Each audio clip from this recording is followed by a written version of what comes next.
Hello' everyone, কি খবৰ সকলোৰে? বহুত দিনৰ মূৰত ব্লগ এটা লৈ আহিছোঁ আৰু আজি ওলাইছোঁ আমি এটা মিনিকৈ পিকনিক কৰিম বুলি। আৰু এইপিনে ইহঁতৰ ঘৰত ষ্টাইল মাৰিবলৈ সময় নাপালে গাড়ীত আহি পেলাই ষ্টাইল কৰি আছে।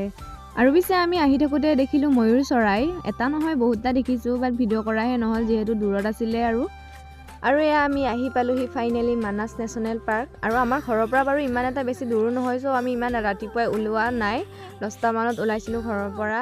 আৰু এয়া আহি পাই আমি কৰিলোঁ ব্ৰেকফাষ্ট। তাৰপিছত গ'লোঁ ধুনীয়াকৈ অলপ ফটো চটো মাৰিম বুলি। আৰু যিহেতু সিদিনাখন পিছে ইমান এটা ৰ'দো নাছিল, ত' ফটোবোৰ ইমান এটা ভালো নাহিল, ত' যিয়ে নহওক আৰু তাৰপিছত আমি ধুনীয়াকৈ গোটেই জেগাখিনি ফুৰিলোঁ। আৰু এইটো শিল ইমানেই ভাল লাগিলে, ত' মই ঘৰলৈ বুলি লৈ আহিলোঁ। আৰু তাৰপিছত এপাক ঘূৰি আহি আমি কাটিলোঁ বগৰী আৰু কমলা।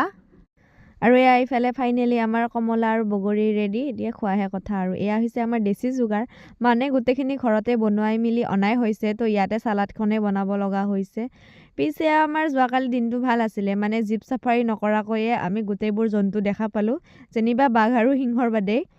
আৰু বছৰৰ প্ৰথম বুলি গোটেইবোৰ লগ হৈ এসাঁজ মিলি খালোঁ। তাৰপিছত আৰু যি মহা ঠাণ্ডা, তাত থাকিব নোৱাৰি বোলো ঘৰলৈ বুলি যাওঁ।